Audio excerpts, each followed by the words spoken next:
Okay, hello and welcome everyone. We're excited to have you join us today for our webinar. I see a great mix of participants joining us today. Fantastic to see some familiar names here, but also many new faces, which is always exciting.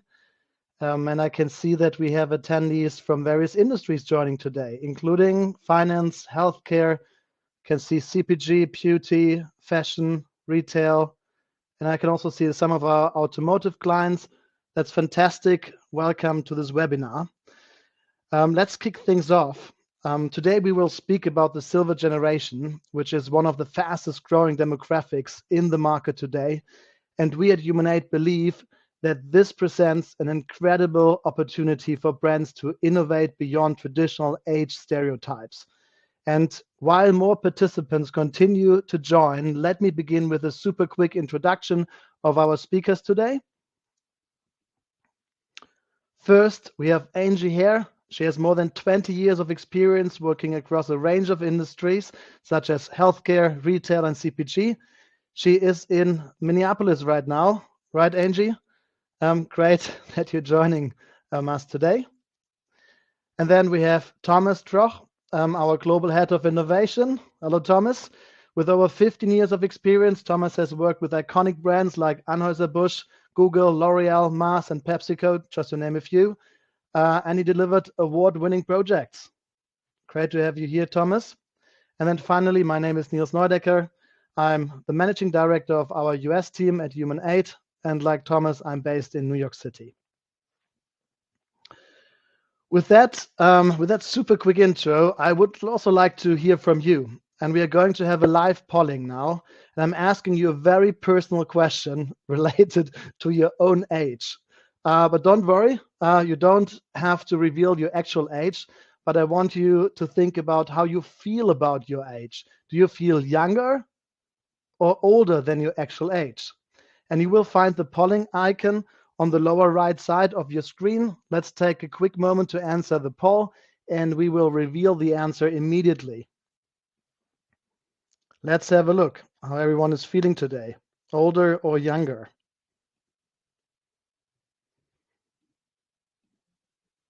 Okay, answers are coming in. We are at 77% of participants feeling younger. Okay, that's good. It's growing. No, it's okay. It's stabilizing. Wonderful. So we have stabilizing around 76, 77% of participants today feeling younger. We will reveal in a few moments if that answer is representative of the US population after a few slides. Okay, let's go. Let's kick things off with an interesting fact. Older generations are said to outgrow younger ones. This isn't just a demographic shift, it's a profound change that's going to impact everything from consumer behavior to market opportunities. And now let's think about the implications of this. So how are brands today adapting to this shift? First. Second, what opportunities do we see in the market? And third, how to engage in a new and innovative way. Okay, let's explore that together. As we look ahead to 2050, it's projected that nearly half of the US population will be aged 50 or older. This is a significant demographic shift that will shape the future of many industries. This aging generation will drive much of this growth, influencing not just market demand, but also how businesses approach product development, marketing strategies, and consumer engagement. And one key insight we are seeing is the growing financial power of the older demographic. And according to the AARP Global Longevity Economic Outlook, today the 50-plus population accounts for 50% of global spending, which is increasing to 60% by 2050. And brands that recognize this financial power are in a prime position to engage the segment meaningfully. And here we go. We are meeting the silvers. It is one of the fastest growing and most influential age groups today. And in marketing practice, and I'm pretty sure that many of you know this, the 50-plus bracket is often used as one group because this is typically when things start to shift, spending habits shift, brand loyalty solidifies, people start thinking about retirement, at least some of them, and lifestyle priorities evolve. Um, but here's one thing: putting everyone from that age group into one big bucket just doesn't make sense. We wouldn't treat 10-year-olds and 40-year-olds like the same kind of people, right? And so why do we do something like this with people that are 50 and people that are 80 and put them in the same age bucket?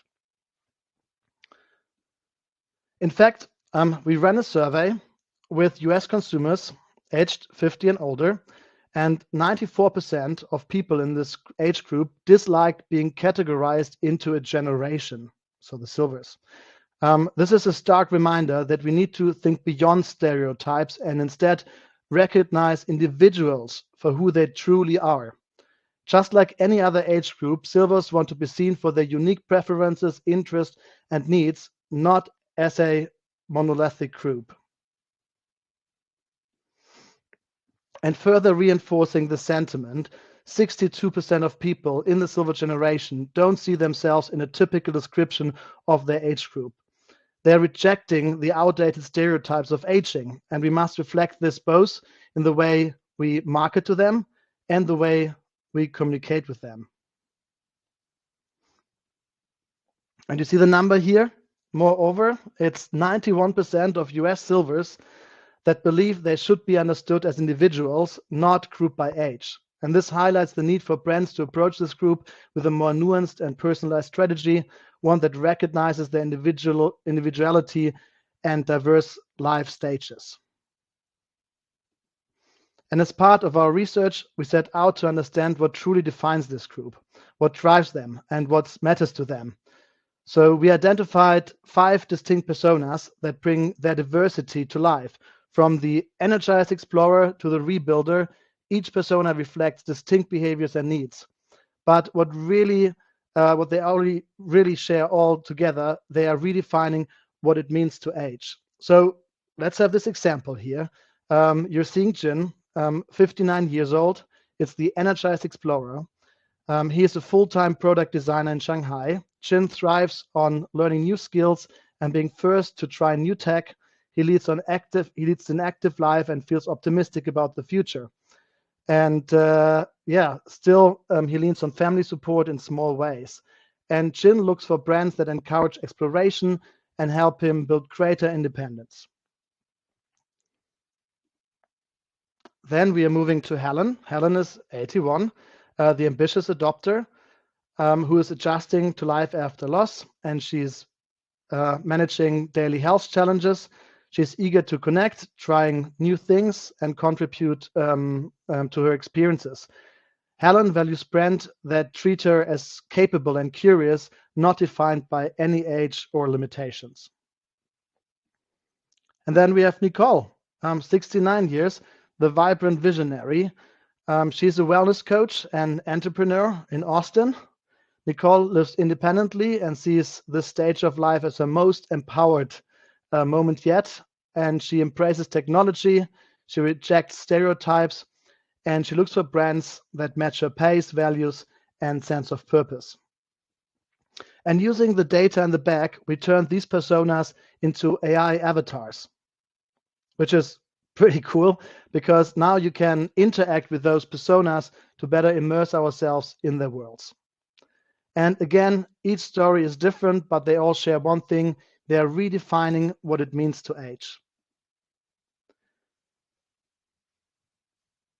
So for the silver generation, it's about living life in their own terms. And this is also what we discussed in our 2025 What Matters report, where we highlighted this under the trend, the silver renaissance. And let's talk about the silver renaissance. While in the past, aging was often seen as slowing down, we saw that it's increasingly seen as an opportunity to reinvent ourselves. And in fact, our global study, and that global study was with more than 12,500 consumers in 15 markets, we found that 71% of people worldwide consider it as an opportunity to reinvent themselves. This is also highlighted in this quote from this male Gen Xer. When I'm older, I want to do a lot of things I haven't had time for in my personal life, time for hobbies and traveling. And here's some good news. We're not just getting older, we're actually aging better. And a study from Yale and the University of California asked a simple question: is 60 the new 50?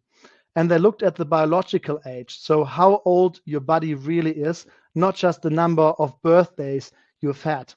And comparing people from the late 80s to those 20 years later, they found the newer group was biologically younger, especially those in their 60s and the 70s, who were up to 4 years younger on the inside. The big question is, why is that? I mean, first of all, there's less smoking, so goodbye cigarette skin. There's better healthcare and dental care. There's more sunscreen, less sun damage, and fewer physically demanding jobs, and improved diets and nutritions. So bottom line, aging today looks and feels very different than it did a generation ago. And let's have a look at this here. This iconic image, some of you might be familiar with it. It's from the legendary sitcom Cheers, which first aired in the 1980s. Believe it or not, most of the cast members you see here were in their early mid-30s at this time. Yes, so 33, 34, 35, you see it here. Shocking, I know. They seem to be a bit older, right? Now, and it's not just their hairstyles, it's also their very enthusiastic relationship with their shoulder pads. Yeah, thanks for showing that picture again. Okay, so more good news. We're not only aging better, we are also feeling younger. Okay, and here's the magic number. So we asked you earlier, how are you feeling today? Are you feeling younger or older than you are? And with 76%, I think we are pretty representative here. So in our research, we see that 76% of people aged 50 or older in the US feel younger than their actual age. And there's also a gap between the actual age and your perceived age. And this gap on average is, and that's, I think, quite impressive, 12 years. Okay, so this has to do with our lifestyle and activity levels. And in fact, being older does not mean we are less active. On the contrary, according to the ABC Fitness Wellness Watch Fall 2024 report, 80% of boomers consider themselves physically active, compared to 73% of Gen X, 76% of millennials, and 66% of Gen Z. And this shift highlights a fundamental redefinition of aging, one that prioritizes vitality, movement, and longevity over traditional notions of retirement and decline. This is also what we found in our very own research. 61% say they lead an active and engaged lifestyle. For example, and here's one of my favorite quotes from a 72-year-old woman in the US that we got back from our trend report research. She's saying, at Wisconsin Dells, I climbed these steps to go on the highest water slide, and people couldn't believe I did it because of my age.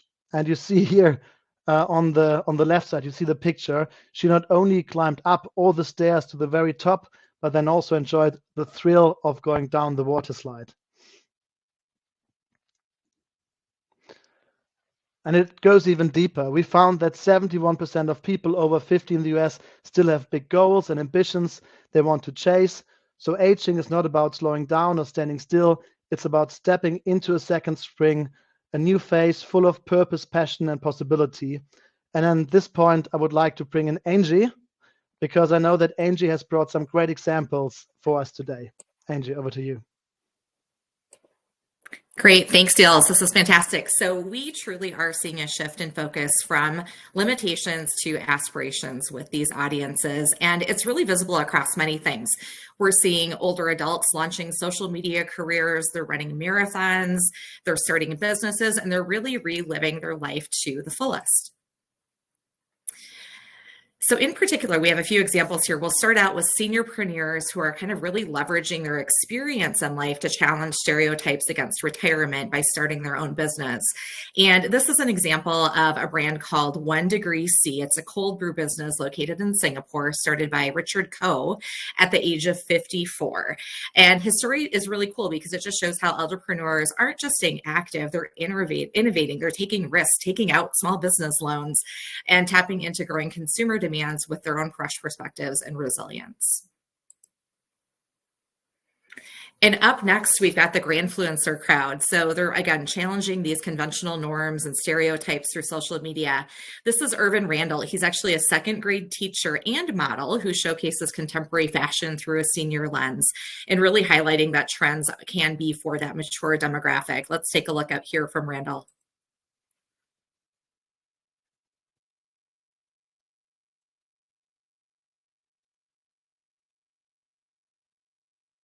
I don't know about you all, but I can tell you my second grade teacher probably wasn't quite this hip.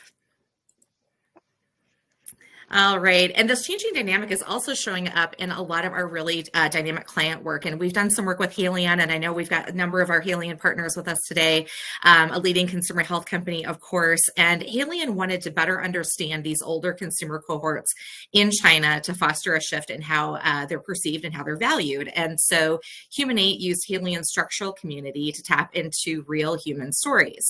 And the research provided Halion with a wealth of insights into the silver generation, really revealing that many experience a time with greater freedom and resources to invest into things like personal growth, hobbies, and relationships. And we really see that this phase emphasizes personal fulfillment and prioritization of well-being, things like sleep, nutrition, and health. So again, shifting the focus from those limitations to aspirations.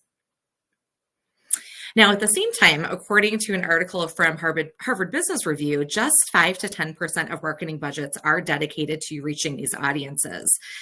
And, really to kind of put a point on it, our research actually found that just under 50% are feeling ignored or undervalued by brands. So there really is starting to become this opportunity for this audience. And again, it's time for brands, marketers, and really society at large to really see them and let go of those stereotypes.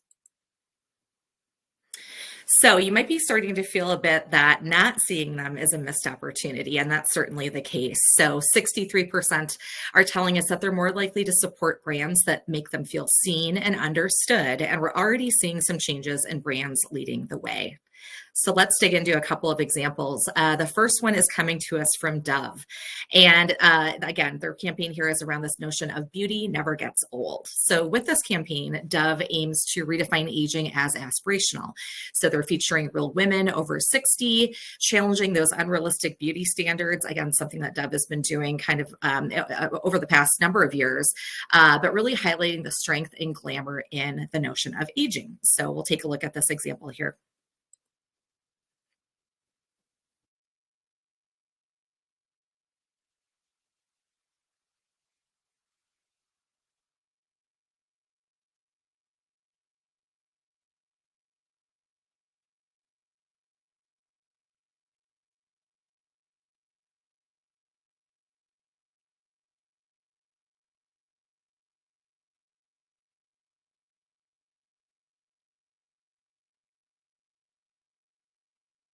So again, really seeing that bold, outgoing support of this notion of aging, this new notion of aging. All right, well, let's take a look here at an example from Lululemon. Anybody, if you give us a thumbs up, if you've heard of Joan McDonald. So Joan is featured by Lululemon. She's the 78-year-old fitness influencer, and she's just this great reminder of the strength and vitality. Those don't fade with age. They only get stronger, and it's really a big, bold move toward age inclusivity. So let's take a look at Joan. Yeah, Angie, we can't hear the sound of the video, and I think it was worse for this video to hear the sound. Can you try to reshare so we can hear the sound? Oh, yeah, absolutely. Hold on one moment. Yeah, because it's also my favorite video.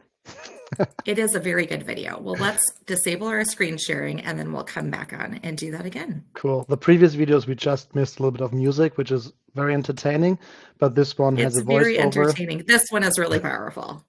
Yes. All right, let's try this again. Okay, one moment.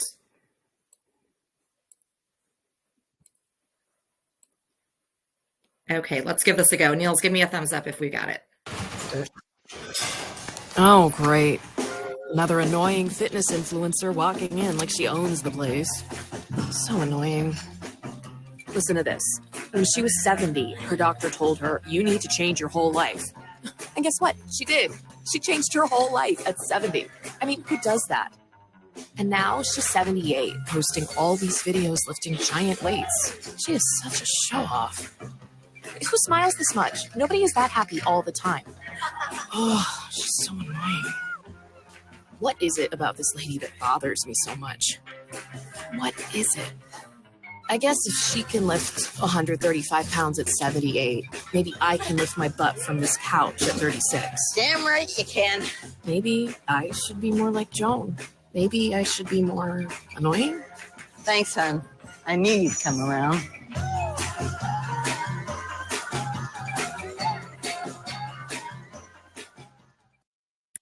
So as you can tell, it was critical to be able to hear and see that full video. So only if we can all channel our inner Joan when we're 78, or maybe now. So What a Sport Play by Lululemon, of course.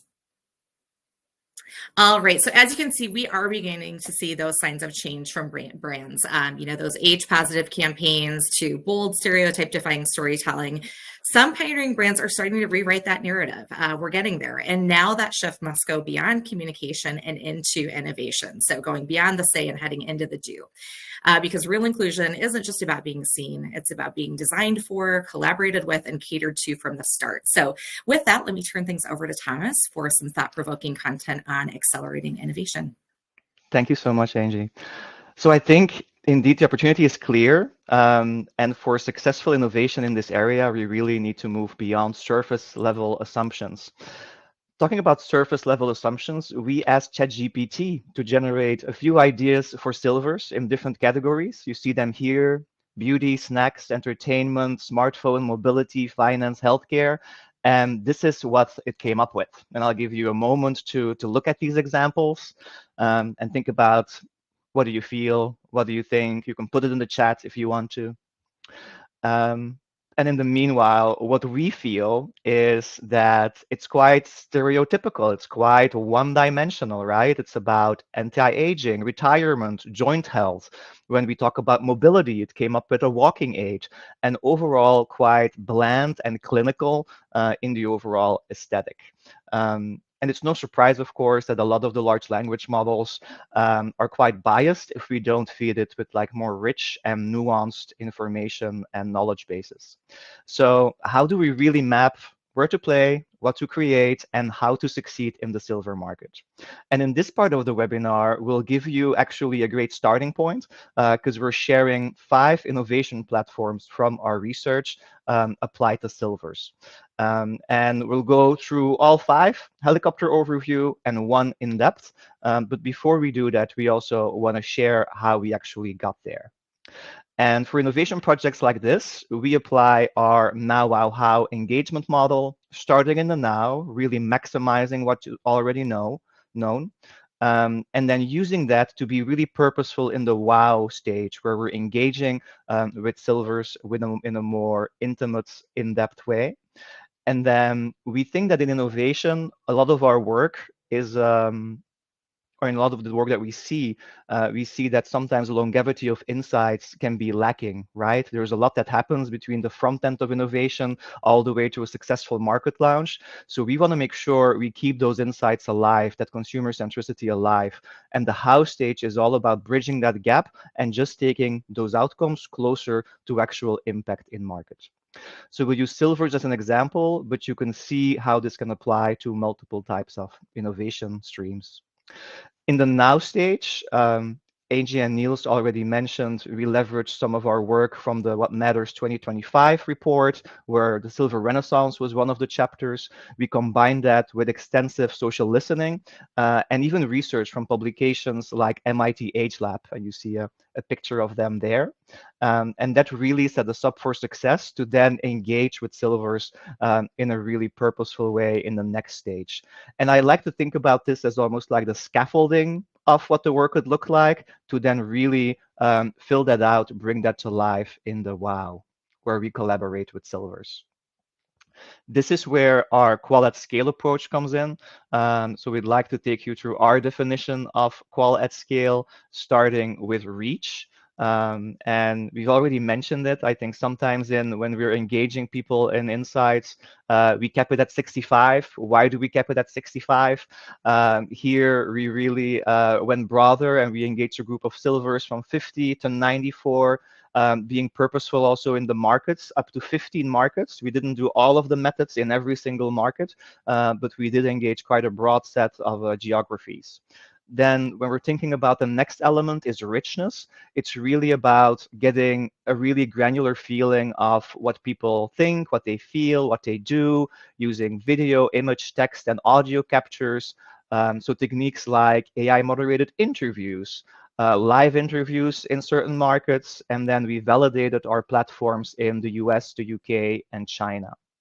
And all of this we analyzed in or through 3 lenses, which is all about the depth. And here it was key for us not just to focus on any individual perspective, but also take into account how these are influenced by their social and by their cultural contexts. And for us, the hero method to get to this type of qual at scale approach are our communities. And it's important for audiences like this that we don't just immediately dig into like the top of mind questions, right? Not just go immediately into category questions. So to give you a few examples, take a moment, take a break, explore what a day in their life looks like. What are their thinking about what their life will look like in 5 or 10 years. So more of those like open-ended activities that can help us empathize and also bust some of those stereotypes that we know still exist. And the great news is that silvers love to participate in this. 3 out of 4 want brands to involve them in developing new products and services. So they want to be part of these innovation cycles. So let's take a look at our 5 platforms. They're not just theoretical frameworks, they're really designed to be like an actionable opportunity space backed by real consumer data. They work across industries, but we are working with clients to also just further apply them to their reality. And the first one here is boundless motion. And this is actually the one we'll share in more detail in a little bit. But in essence, this platform really celebrates how bodies, the senses like taste, movements, shift throughout people's life. And instead of fighting against those changing bodies, it's about designing products that work with those changes. The next one is Play Reframed, about bringing an energizing playfulness back into adult life through creative activities, through friendly competition. Think about moments like dancing. All of these areas have become just as important to well-being as more traditional health goals. And that flips the script on stereotypes that older adults are all about relaxation, routine, and just puts them in a new type of spotlight. The next one is social expansion, about building meaningful connections during major life transitions. This can be from relocating to a new city, can be about retiring, could be becoming a caregiver. And we do see that there's a segment within this group that is actually taking on a dual caregiver role. So they're both caring for their kids and their parents, which is an interesting perspective. And we've learned out of the research we run on silvers that 8 out of them get a lot of purpose out of helping others, and purpose is really what is a key driver for happiness. Moving on to Expertise Exchange, which may be one of my favorite platforms, mainly because it flips a narrative on aging. And instead of treating all people's experiences that they've built up throughout their lives as kind of like a passive thing, it's about turning that into something active, creating spaces where wisdom becomes fuel for reinvention. And we see that there's a lot of conversation already, which is great, about lifelong learning. But this platform also acknowledges that that goes both ways. And Silvers both still have a lot to learn, but also a lot to teach. And they love helping others. So it's not about just one-way mentoring, but about creating that two-way flow. And then there's digital fluency, recognizing that silvers often have decades of tech experience, sometimes dating back to the very first PC. So the challenge isn't digital literacy, it's addressing genuine usability issues. And one fun example here by Lenovo, they have a Silver Snipers project, which is the world's first senior esports team that is competing in Counter-Strike. So again, that competitive spirit, it doesn't fade with age. I won't go into detail of all of the platforms you see here in detail. You will get the assets after the webinar. You can take a screenshot, it's fine. But one of the things I do want to focus on is just one of the market callouts. So just US here. The platform that scored highest among silvers in the US was social expansion. And we believe that's intuitive compared to like China and the UK. Because in the US it's quite common to move around for, you know, to go to college, to you know, to retire, just to like work in another state. So it does result already in a need to rebuild social networks, and that social expansion remains kind of like top of mind, rebuilding those meaningful relationships with people. For one of them, give you a few more highlights, and that platform is Boundless Motion. You see they're all designed to be multidimensional. Here we see the strongest kind of dimension is that silvers want products that really like empower them, that help them do what they can and not just fix what they can't. The first quote there about getting a more proactive take on healthcare. It's about lifestyle, healthy lifestyle choices over just the health check-ins. The second one, the evolution of, let's say, of senses like taste, touch, and smell. You may think 51% of silvers is that a high number, but I do think that's pretty high. Like about half of silvers acknowledge that their senses have evolved, not necessarily diminished, but just evolved. And this quote here, every time this person sips a specific soda brand, it seems sweeter and flatter than they remember. It used to have a little bite to it, but that all has gone. So those are just two of those dimensions. And in any innovation platform, we love to bring them to life with some of the inspiration around the fringes, which we're getting from startups, prototypes, work by design graduates. So a few examples here, it's very sensorial. So we have the salt spoon that was launched at CES this year that actually kind of like changes the level of saltiness of the food without actually using salt. There's the cryo ice popsicle, a sensorial way to address inflammation. A great example of the advanced palates or the changing senses is the Beck's example on the bottom left. Because more advanced palates can handle more bitterness, Beck's developed a 70 plus lager with that high bitterness. On the top right, we need to be careful that we don't overcorrect, right? We want to get a nuanced view of silvers, but that doesn't mean that we're ignoring any kind of like health things that can come up in life. That is part of life indeed.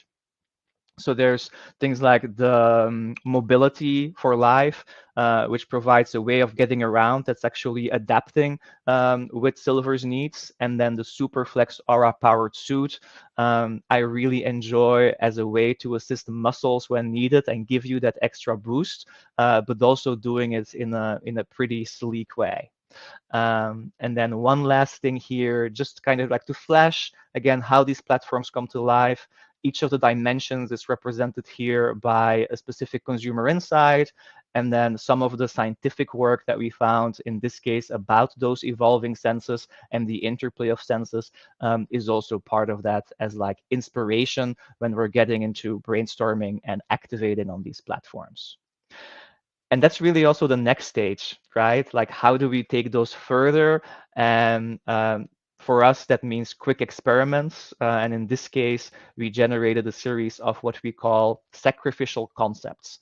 And those are ideas that are easy to explore with the target group.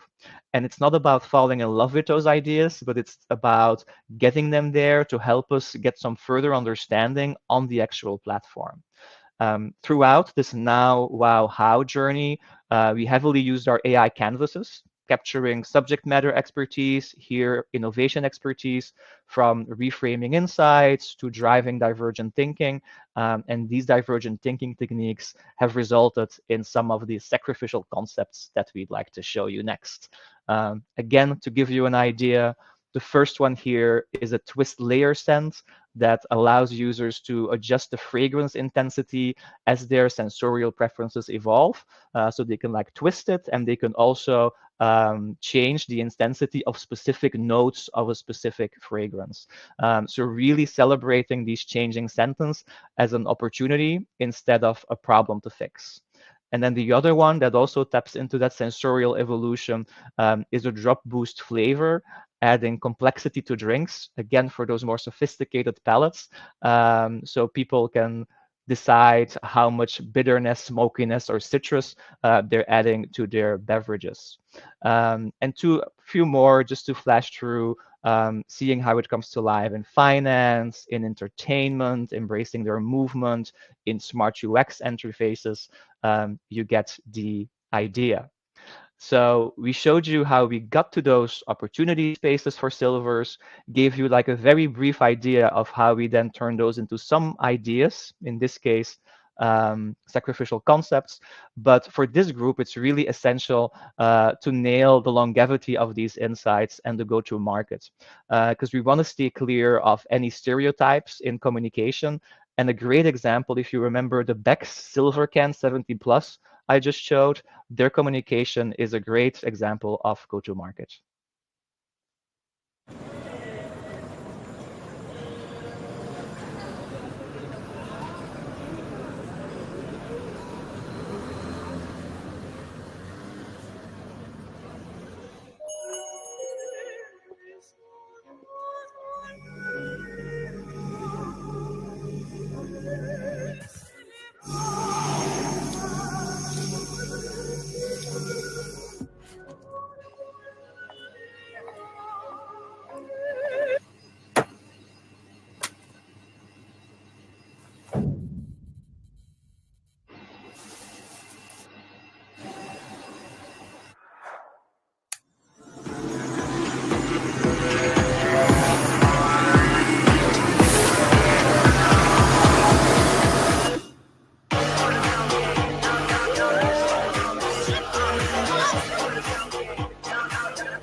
Wow. Thanks, Thomas, for sharing this amazing commercial.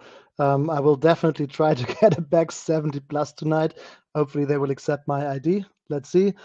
Before that, let me share some conclusions for today.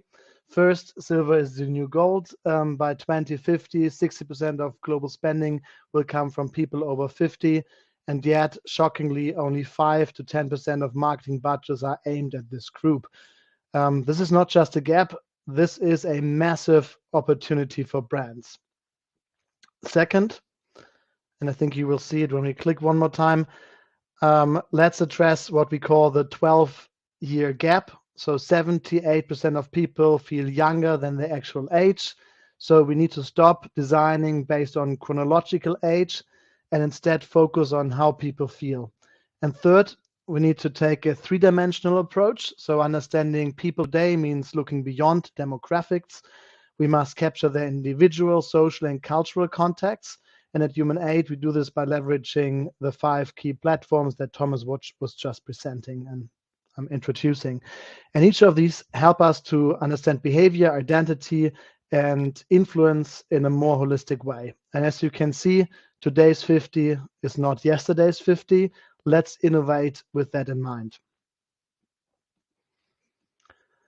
As we close, we would love to hear your thoughts. Your feedback is incredibly valuable to us and helps us continue improving our webinars. Please take a moment to take your phone, scan the QR code on the screen, and complete the brief survey. There's also, I think, a link popping up in this moment that you can just click on and take the survey. It won't take long, and we really appreciate your input. We now come to the Q&A portion of the webinar, and we have covered a lot of ground today, and we want to hear from you. So if you have any questions, and I saw some of the questions were already answered in the chat. So if you have more questions, please feel free to share them now. Our team is here to answer any queries you might have and dive deeper into any of the topics we discussed today. Let's see which questions are coming in. I know that one standard question always comes, are you sharing the presentation? I mean, the answer is the answer. Yeah, it's always yes. Yes, we share the presentation. You will get the presentation. We also then send the Silver Generation report. If you want to receive the full 2025 What Matters report, just let us know. We're also happy to share that with you. Let's look in 2 or 3 more questions. Here's a question. Why do you think marketing is still focused on younger audiences? Could this be because brand managers themselves are more interested in their own generation? For example, millennials. That's an interesting question. And I would say, yeah, so this mirror marketing can indeed play a role. So marketing departments skew younger and people naturally gravitate towards what they understand personally the best. So there might be an effect. But it's also about, I think, the customer lifetime value, which is very often considered, and thinking about you need to start connecting with your consumers very early for the full customer lifetime value, which is actually no longer in line with how demographics are evolving. So there needs to be a shift in marketing. Thomas, Angie, any additions before we move to the next question? Covered it Let's perfectly. carry on. Okay, let's see. Here's an interesting one. What would be an appropriate name for the silvers which they don't mind being associated to? Yeah, and if you ask me, I think the problem isn't really with the silver's label. Like, there's less of a problem with the label. There's not a ton of negative connotations. It's more the focus of indeed referring to them as like a single block without a nuance, and also just a focus on age. I think that was a great takeaway you shared, Niels. Like, let's design for how they feel and not only for how old they are. Okay, cool. I think we are at time, but there are more questions that we see in the chat here. So please, if you have more questions, just submit them. We are going to answer them individually for you. So we make sure every question is answered. For now, I would like to thank all of you for joining us today. If you have any questions and you want to reach out to us individually, you can do this. Just use this email address here. Contact us at wearehuman8. We're happy to help you. With that, thank you again. We look forward to connecting with you soon. Bye.